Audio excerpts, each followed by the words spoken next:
The following episode is brought to you by Poison City Brewing, proud makers of Durban Poison Cannabis Lager, the beer that invites you to live your poison.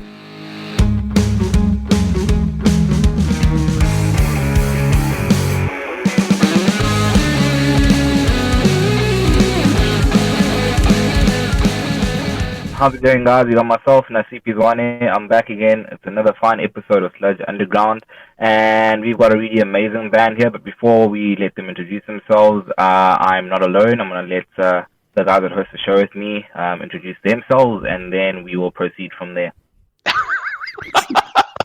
Okay, how's it, guys? It's Mitch. I'm a standalone boy. You're what? I don't know. What? Just Okay, well, I'm going to assume that was Mitchell's intro. My name is Marcel. I'm a musician in the Durban music scene as well.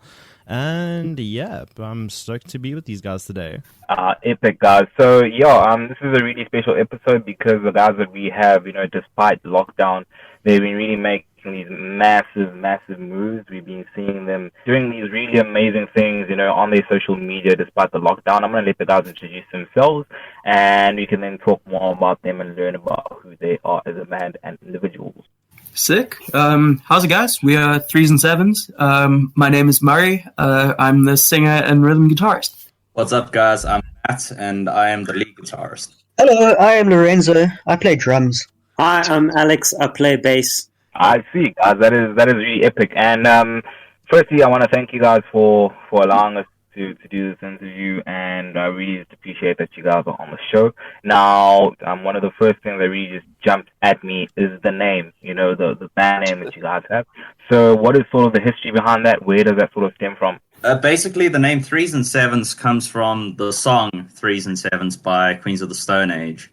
And it was actually one of the first songs that we ever covered as a band when we first formed. That was still when it was Murray and I in the band with a different bassist and a different drummer.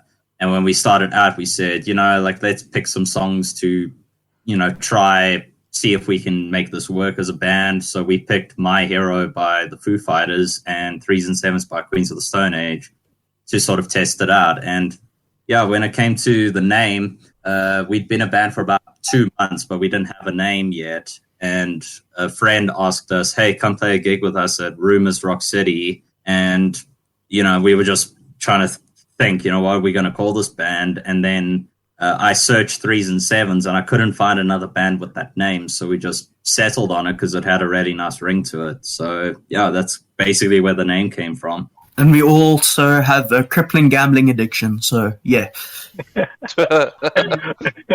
And it's really interesting, the story you mentioned there, bro, about, the insight on the name. Like, when was this, relative to where you guys are now? Like, how long ago did the band form? The band started in about June 2018, and we played our first show in August 2018. So the band goes all the way back to then. And it sort of started out when I met Murray at Varsity, literally on orientation day of Varsity at Wits. We decided, hey, let's start a band. And then we recruited Mitch and Josh. And thereafter, after that first gig, Josh ended up quitting the band, so we needed another drummer. And coincidentally, at the same time, I met Lorenzo, and he came to audition. And at the same time, we were auditioning a friend of Murray's who was also a singer named Adrian Schober. October 2018, we became a 5-piece, and we were a 5-piece for, I think, just over a year. And then as of March this year, Adrian and Mitch unfortunately quit the band. But we've now got Alex, who introduced himself earlier, as our new bassist and backing vocalist. Yeah, and just on what you were saying about how you guys came together was June 2018, and then you guys played your first gig in August. So that was basically like you guys started the band, and then 2 months later you guys are gigging. Taking me back to that first gig that you guys ever did back in August. How was that whole experience for you guys? Where did you perform? And having only practiced for about 2 months, how was the sort of turnout? How did it sort of go? So this was my first gig as a singer, frontman, thing. So I was quite nervous. But yeah, it was at Rumors Rock City when they were still at Cresta, and it was one of the opening slots. So we just got to cut our teeth with playing to a smallish crowd, which was quite nice, just because the nerve jitters kind of thing. So yeah, it was just a matter of learning the covers that we were going to play. I think we had one original song at the time that we tried playing, eventually scrapped it. But yeah, so the first gig basically comprised of, I think, 4 or 5 covers and that original. So yeah, that was a lot of fun. That was really special, bro. And just for me, the one thing that really caught my interest was the part when you mentioned that Adrian and Mitch left.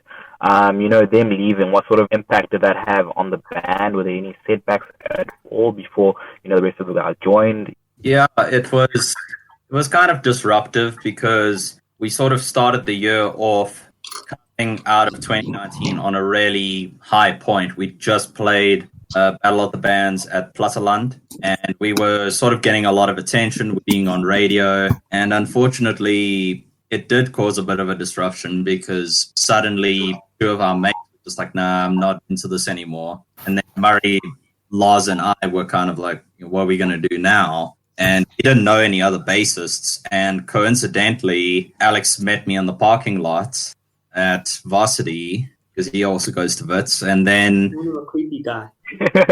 It's like, hey, nice to meet you. Want to be in my band? That's generally how it goes. It was basically like that, but long story short. Alex, do you want to tell them a little bit about how that all happened? I think Matt couldn't find parking, and I was going home. And I walked past his car, and I just because I have a little band called Up Your Sleeve, which is a 2-piece, and we followed each other on social media and whatever, and I'd listened to some of the songs, and I was like, I dig them. Hadn't seen them live, but I walked past him and I was like, oh, crap, this guy's at Wits. So I said, hi, how are you doing? I like your music. And then I got incessantly messaged for the next 3 weeks, and then I joined the band. Yeah, Matt tends to do that. Sorry, bro. Yeah, it happened with me as well. Yeah, so I've actually been reading up on you guys, and you were talking as well about having done radio coverage and whatnot. So have you guys had any of the songs on radio in locally in Joburg? Unfortunately, it's not something we would have heard being down here in Derbs. So you say you've had some radio time. I'm assuming you've done some interviews and stuff. Tell us more about those experiences. And we've been on Mix FM about 4 times now. We've been interviewed and played a few times on Kovzi FM, which is UFS's college radio. We've been played on Doors Rock Radio. We've been played on Mother FM. Also, we've been played a few times in Australia, actually, and we've charted in the top 5 for 2 different radio stations now. So even outside of SA, we're making waves, which is quite cool. Yeah, man. Aussie, Aussie, Aussie. Oi, oi, oi. That's it. And was that from your original stuff, or was that your covers or something like that, where it was streamed overseas? No, all originals. Jeez, that's pretty sick. The day our EP actually came out, I was studying for maths or computer science or something, and I got a message say tune into SME Fusion Radio, and the day that our EP came out, we were being played on SME Fusion. Yeah, man, it's really exciting for us. We honestly just want to keep doing what we're doing. So onwards and upwards, as they say. Yeah, and it's really special what you guys have going in terms of the radio success and being played over in Australia as well. What I want to know is for any upcoming band that sort of looks up to what you guys are doing and your success, getting played on radio. How would you sort of advise them in terms of how to get on these sort of platforms? Find a Matthew who's good at networking. Oh, thank you. I appreciate that. In all seriousness, man, if I have to talk about it in terms of our band, we're just a band that takes as many opportunities as we can. And obviously, you can't really get the big opportunities first time round. So my suggestion would be have a look online. Look for online radio stations in South Africa first. A really good one is SME Fusion Radio, as Lorenzo mentioned. They are a very, very supportive station of local bands. There's another new indie radio station that's just come out called Rabbit Dog Radio, which is an indie online radio station of Rabbit Dog Studios based in the West Rand. So if you start looking for small indie radio stations like that, it's a great way to sort of, start getting your name out there. With regards to the bigger stations like Kovzi FM, I literally just emailed the station, and Richard Shamali, or Uncle Shem, as he's also known, he sort of responded and said, yeah, man, I'm keen to drop one of your tracks on our morning breakfast show. And he's a very supportive guy. He actually also does the Clip Hard Rock chart on Kovzi FM. So I would definitely recommend just email people, man. But also for like Mix FM, when you play a gig, don't leave after you've played, because I played a gig with another band last year and Carrie Ann was there. So Matt and I went and spoke to Carrie Ann, and we were on her show the next month. And then there was another gig where this other Mix FM DJ came to watch us, and we just went and spoke to him, and there we are on his show. So don't be afraid to go and speak to people at your gigs and stuff also. Yeah, absolutely. But bear in mind, all of this is coming from a band that's still trying to make it. So if we find stuff, we'll continue to keep doing that, really. So, yeah. Yeah, and I also think just a really important aspect here is that, as much as you guys are getting that radio play and whatnot, I really feel that, we also give credit to the sound as well. Because I don't think any of these guys would take you if maybe like your sound wasn't really that good. So in terms of the sound that you make, to anyone who might have never heard the kind of music that you guys make, how would you guys sort of best describe it to them? Well, actually, recently we were described as, what was it, Laurie? Lacquer funky rock stuff. Yeah, that's one way of saying it. Yeah, that was France the Planet on Doors Rock Radio when we were actually played second time. But we would sort of describe it as a sort of a mix of like 70s classic rock with 80s and 90s alternative and a bit of 2000s emo, I would say. So a mix of quite a lot of stuff, actually, because we all have crazy influences. And especially with Alex now joining, he's got quite a lot of reggae influences. Lars has got a lot of metal influences. So we actually are just really 4 completely different musicians who just make it work, I guess. I see that you guys have just done a recent, song number 2 that you guys have recently done. Blur, I'm guessing, or I know. Yeah, song 2. Yeah. How did you guys record that stuff? Like, was it in your own homes or something like that? Or well, the song is one of the songs that we play one of our covers in our live set, so it always goes down quite well. So that was one of the easier options to choose that one.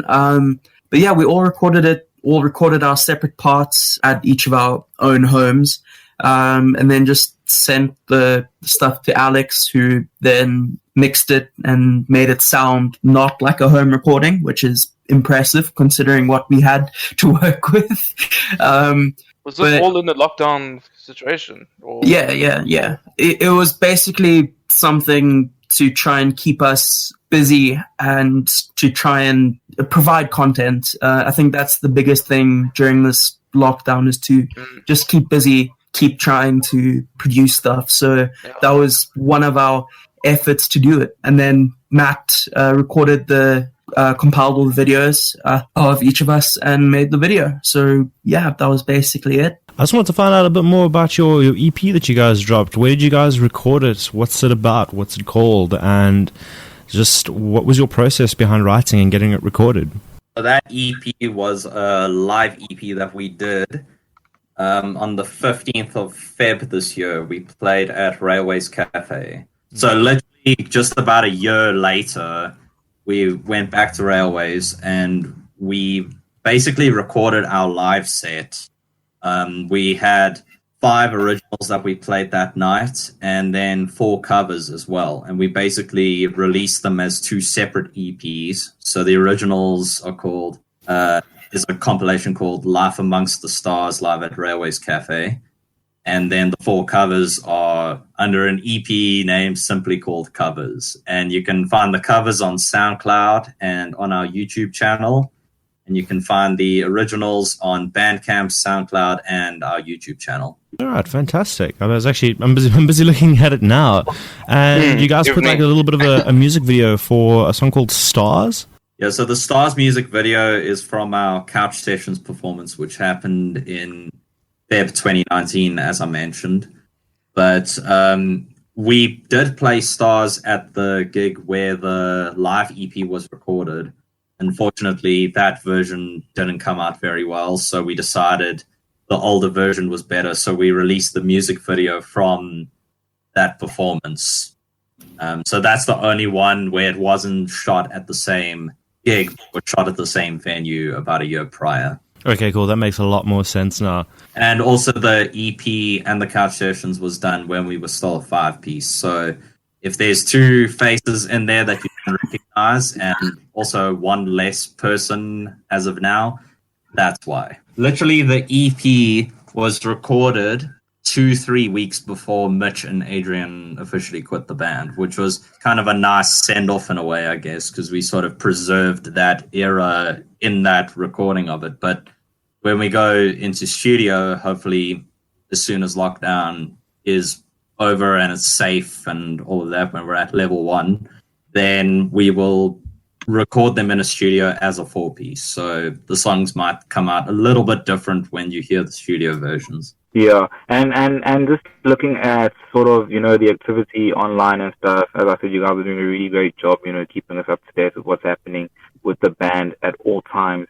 I noticed there, you've got the thing going there with Pins and Knuckles merch, and basically you guys have like merchandise out, and it was a very interesting design that I saw there. Can you guys just walk me through, what the sort of inspiration was behind, these t-shirts that you guys have? Because it's a really cool design. Yeah, so the EP was actually the EP cover was designed by a friend of ours who approached us. Her name's The K Collective. She's a graphic designer, and she designed it. And then we got... sorry, just to interject, she's actually from Durban. Oh, wow. Yeah, so when we got the offer to do the Pins and Knuckles stuff with Merch Matters, we just needed to get a design. So we said to her, can you just modify this design that you've done for us? So she basically just had a listen to all our songs and just went with what she felt like the song meant to design this thing. I don't know how graphic designers do their thing, but yeah. I see you guys have got my right size. It's extra small. Do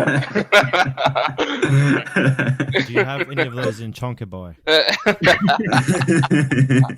we cater to all sizes and needs. So you're a body positive band. Okay, sweet. I can get behind this. We've got to be body positive if you have a look at our faces. So, yeah. No, well, our band name is 3's and 7's, so you can get a size 3 or a size 7. I see. Okay. I thought that was going to go down a completely different ranking. So who's the 3's and who's the 7's, basically? That's for you guys to decide. I just want to make an official announcement to everyone that there are neither 3, nor 5, nor 7, nor 10 people in this band. Okay, Matt. You might need to explain that inside joke, bro. Matt?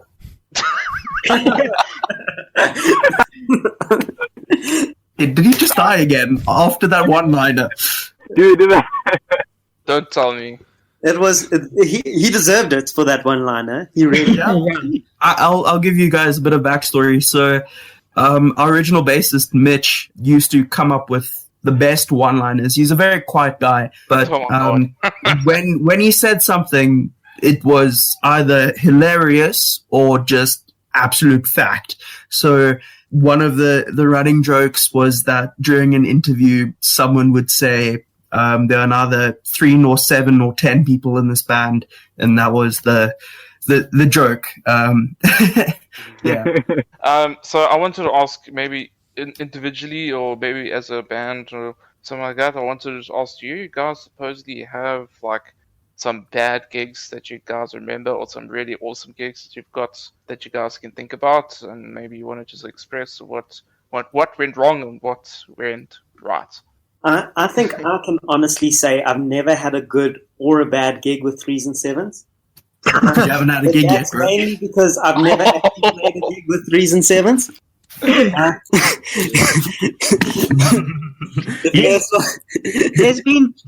There's been 2 or 3 gigs where old drunk ladies have tried to attack us. Oh, but that's fun. we have had some interesting But experiences with that one. So would you guys say that you're a band of cougar bait? More like, Something like that. stranger danger, bro. Stranger danger. But we don't hate. We love the older ladies listening to our music. Yeah, true. Keep listening, They're Bow off fans. merch. Yeah, Murray's right though. We have had a few gigs where there's been just weird people, man. Like you play some venues where like the weirdest people just decide to go blom, and then you just get caught up in the middle of it because you're this young band of like below 25, and then everyone thinks you're like bait, and it's kind of creepy, but hey, at least we're Thanks safe. for good stories. It must be noted though that it is enjoyable. Like playing for weird people is always fun. So the more weird people at gigs, the more exciting they can get. That is very true. Fair enough, yeah. But Especially considering the weirdness on stage, with the 4 of us going to be there. and the terms odd of- string breaking and everything. we haven't had any gigs actually where the performance was necessarily terrible. We've never had like broken sticks or broken strings, as far as I know. Wait. At Rumors Lounge, I broke a string on during sound check, so I played the entire set with missing a string. Was it a needed string? I think it was the bottom E string, so kind of.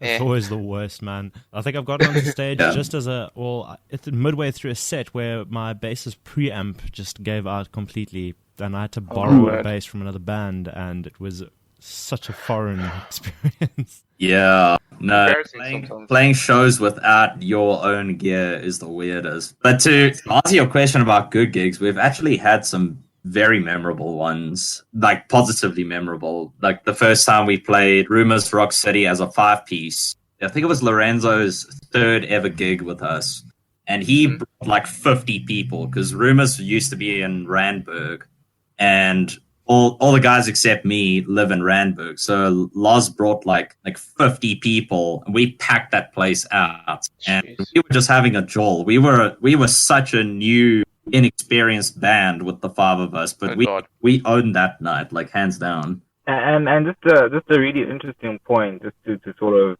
go back on the merch story. How did that connection with the Knuckles sort of come about? Because they are quite big, and how much are you guys sort of selling these shirts or the merch? So we got approached by David Devo Oosthuizen saying, listen, I really like you guys. I want to work with you. Let's make something happen. So we got in contact with him, and one of his things that he was willing to help us with is get onto their contact list. Basically, we just had to give them the design, and Pins and Knuckles does everything for us. So they sell the shirts, they promote, well, they don't promote it, they put it on their website, and then you can go onto their websites and buy the shirt, and it's a price of 230 Rand per shirt, and they sort the printing out, they sort the shirt out, they sort the delivery out and everything. Yeah, it's a great initiative, actually. It's really helpful. Yeah, and then Devo Graphic got us onto that. Thank you, Devo. You guys actually got mention of him quite a bit. How much of an influence has he had in sort of your guys' journey as a band? Well, pretty big. He actually approached us. We actually have been a 4-piece, as I said, since March, and Alex kind of joined the band just before lockdown started, so we haven't actually had a chance to join, each other or to jam as a 4-piece that much. But coincidentally, towards the start of lockdown, that was the same time that Devo actually messaged us. So it almost feels, in a sense, like this 4-piece is meant to happen in this way, and it's a huge career jump for us because he's a guy who has a lot of contacts, a lot of abilities, and a lot of skills, thankfully. And he's helped us our EPK for festivals. He's actually done an interview with us similar to this for his Divographic YouTube channel. He's gotten us published in a few more local music news magazines like SA Music News Magazine, The Metalist, and Underground Press, which he actually writes for. And it's actually starting to feel a lot like the next step in a way, because so much has happened despite it being lockdown. So I'd say a pretty big influence he's had on us already. Yeah, that's very massive. And just one aspect, one final aspect from my side in terms of what you guys were sort of talking about earlier in terms of how some of you met and going to varsity. This is a question I also asked Matt when he was on the show. How do you sort of deal with that pressure of assignments and everything, while also having to deal with everything that comes with being part of a band? It can get kind of overwhelming. Like, I'm not going to lie. We all have a lot of commitments to the band, and we obviously are very dedicated with practice. We practice once a week at least. We stay in contact as much as we can, especially during lockdown. We've been talking almost every day, I think, deciding, how we're going to, make up for the lost time and all of that, which is why we've been doing these cover videos, like with Song 2. It's just a good way to sort of keep the energy of the band going. And we're all studying at home now. It's quite difficult to know when to prioritize everything, because it's not like you have a time where you're going to varsity. So it almost feels like, anything can happen at any time. But when things are normal, we practice once a week. We talk on the group. We make sure we get all our stuff for varsity done, but there's dedicated time for band and for gigs. Like, gigs will be on the weekend, band practice on the weekend. So it's almost like weekends are sort of one day set aside where we all meet up and do it like that. And it's all about consistency, man. So whether it's the social media or the talking to each other or the band prac or whatever, it's all just consistency. And that's kind of the secret, because no one's going to pay attention to you if you're active the one week and then inactive next week. So that's kind of how we approach it. But yeah, focus and consistency. Yeah, with sort of lockdown and whatnot, we can basically see that the band is flourishing under lockdown. It hasn't really been I'm sure it has been a challenge, but it's a challenge that you guys have been able to overcome.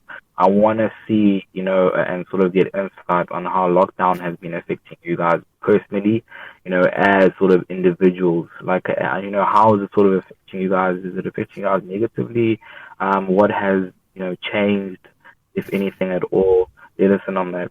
Well, for me personally, it has been a bit confining, but it's also given, especially me, an opportunity to just get back into trying to relearn how to play guitar properly and how to write more. So yeah, I've basically just been using it to work on myself as a musician, really. Well, that's dope, man. My last question really about this is, you guys have a lot of plans for 2020, and obviously the lockdown has put a hold on a lot of those plans. Are there any plans that you can talk about that you're willing to share on the show, just to give people an idea of where you're moving? So as soon as lockdown ends, we are going into the studio and we are going to record a 3-song EP and then release that. As soon as that comes out, we're going to try get into the studio again. No promises there, but we don't know yet. To record some more. Otherwise, we don't know what's happening with the gigs and festivals yet, so we don't have any plans for that. But otherwise, we're going to keep on doing our home version covers and stuff for now. And as soon as lockdown's done, we're going to start applying for next year's stuff and get into the studio. It'd be really cool to see you guys coming to Splashy or something like that, when Splashy actually happens, I guess. That would be great fun. Is Splashy sort of, one of the things that you guys are eyeing out, or is it more like you just want to keep it sort of, playing at, local gigs and maybe gigs down in Durban or whatever the case may be? What are you guys sort of striving for in terms of, the bigger sort of platforms in terms of performance and stuff? I don't think I've ever heard of a band in South Africa that doesn't want to play Splashy. Yeah, so he's got a point. The bigger the better. Yeah, we want to play them all, man. In fact, we applied for Splashy and Misty Waters, and we unfortunately didn't make them. But unfortunately, they have also been postponed now because of this whole lockdown thing. So Loz said... We're not missing out. We're not missing out. Yeah, I'm saying Loz said to me the other day, technically, we didn't not play Splashy and Misty Waters. So, did we really lose out? But like all the festivals are just up in the air. Like I've got my other band's was gonna play one in Namibia now, I think in 2 weeks, and that's been moved to December. But they don't know if they're ever gonna open the borders for the rest of the year. So I think for everybody, there's a lot of uncertainty, and I think going back to your lockdown question is something that's really been freaking some of us out that have like mental health issues and stuff like that. But otherwise, I think being a part of this band, 3's and 7's, is really like, it's good for your soul. Like the boys are always working. They always keep going and striving to make better music, which is quite exciting. Yeah, I for one am looking forward to, what you guys have, coming up.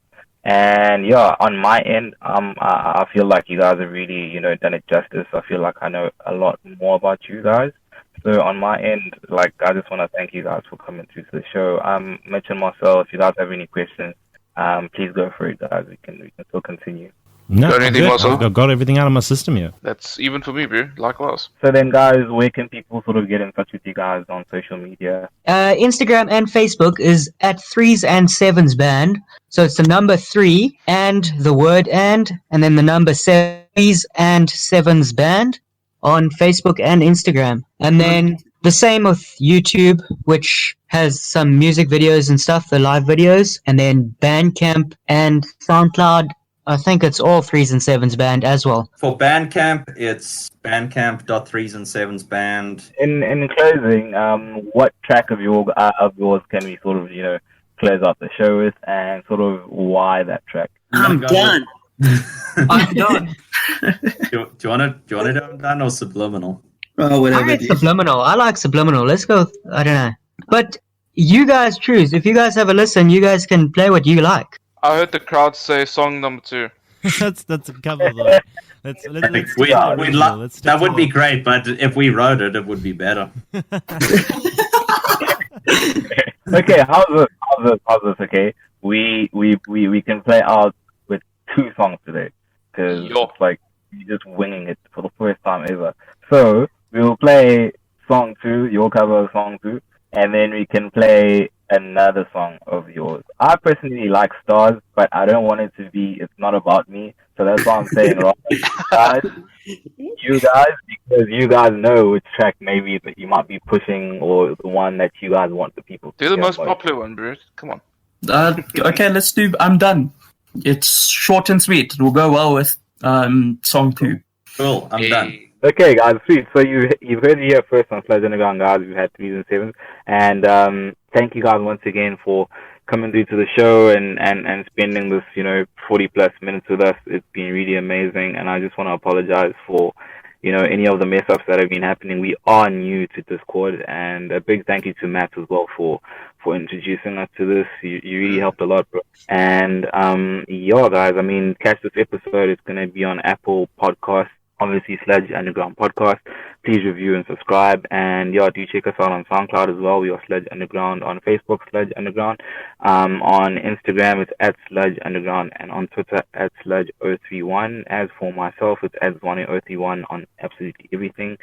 Mitch, Marcel, who are you guys online? Myself, you can find me from Instagram. It's Mitch T's. Facebook, obviously, just my whole name. But yeah, that's just me. But I know there is someone that wants to say who he is because he's got a lot of handles. Cool, yeah, that's me. I'm the social media whore of this group. You can catch me on Facebook, YouTube, Twitter as Marcel Smuts. Instagram is Thorns of Sludge.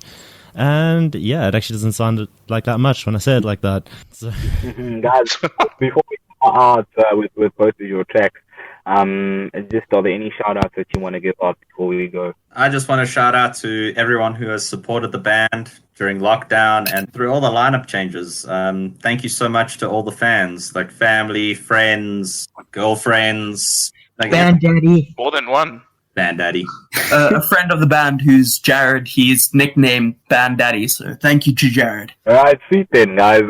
Guys, thank you once again. We're going to be playing out with your cover of Song 2, and I think you said the second track is I'm Done, right? Yeah. Correct. So, yeah, until next time, please, guys, stay safe and do enjoy the tracks. Do follow the guys on social media, and yeah, we are signing out.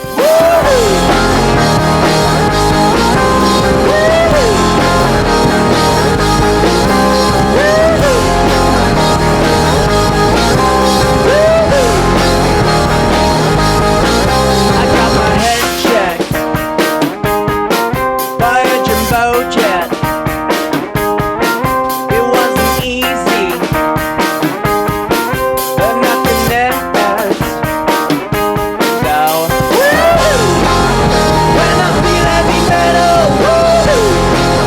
when I lose and I needle, well I lie and I'm lazy all the time. Well I'm never sure I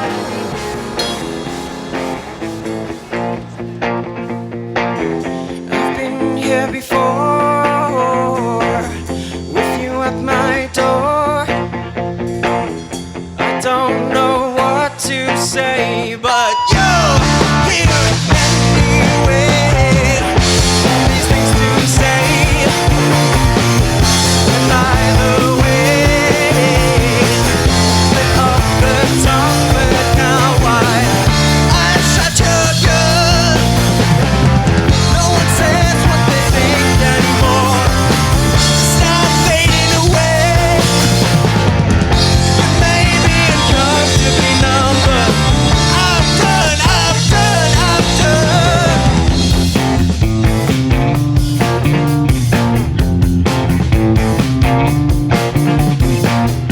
So in the side cell, you may Hamlet resolute. But if I'm your suit, then here is the truth.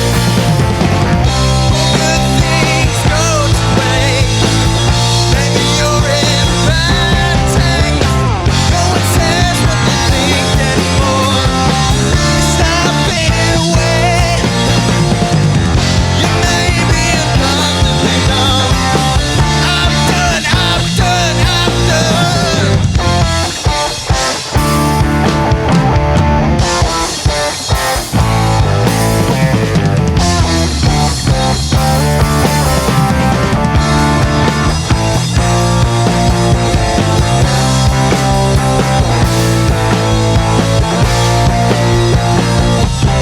No one says what they think anymore. Stop fading away. You may be uncomfortably numb, but I'm done, I'm done, I'm done.